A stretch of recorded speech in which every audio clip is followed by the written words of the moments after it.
Hi నమస్తే welcome to మరే media. నేను మీ కేవీఆర్. జేబు దొంగలన నయమబ్బా. రైల్వే స్టేషన్లలో బస్ స్టాండ్లలో అక్కడ ఇక్కడ తెలియకుండా పర్సు కొట్టేసి అందులో డబ్బులు నొక్కేయడం అలవాటు. కానీ ఈ కూటమి సర్కారు ఇచ్చిన హామీలను ఒకసారి గుర్తు చేసుకుంటే ఆకాశం అంతా రాగాన్ని తీసి ఇప్పుడు పిచ్చగుంట్ల పాట పాడుతున్నట్టుంది.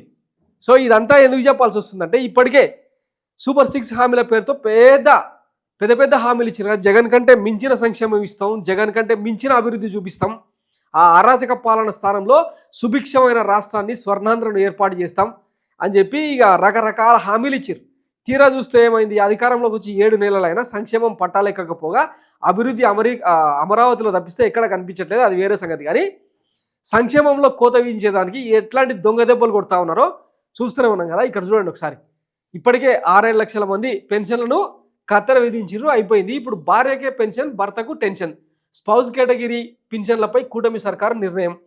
పింఛన్ లబ్ధిదారుడు చనిపోతే భార్యకు మాత్రమే ప్రయోజనం వర్తింపు. భార్యను పోగొట్టుకుని ఇప్పటికీ పెన్షన్ రాకుండా భర్తకు మొండి చెయ్యే.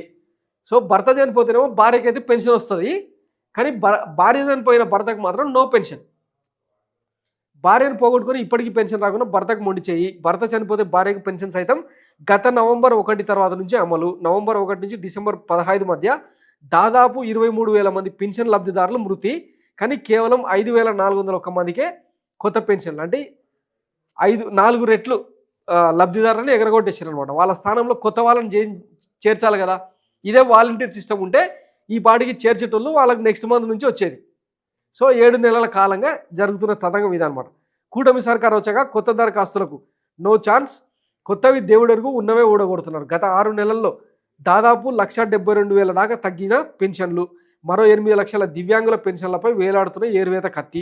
ఎన్నికల ముందు అందిన 2 లక్షల దరఖాస్తులు చెత్తబుట్టలోకే. ఇదనమాట బాబు గారి విజనరీ పాలనకు నిదర్శనం అన్నట్టు. మరి డబ్బులు లేవు.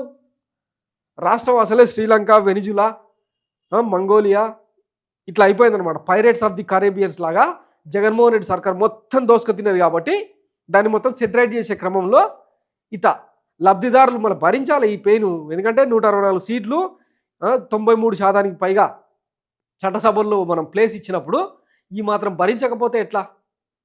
అదేదో జర్మన్లో ఒక సామెత ఉంటుంది అనమాట. హిట్లరు కోళ్ళను వాటిని సాదే క్రమంలో మొత్తం ఈకలన్నీ బీకి అవి బాగా నొప్పితో గిలగిల్లాడుతున్న తరుణంలో గింజలేసేదనమాట.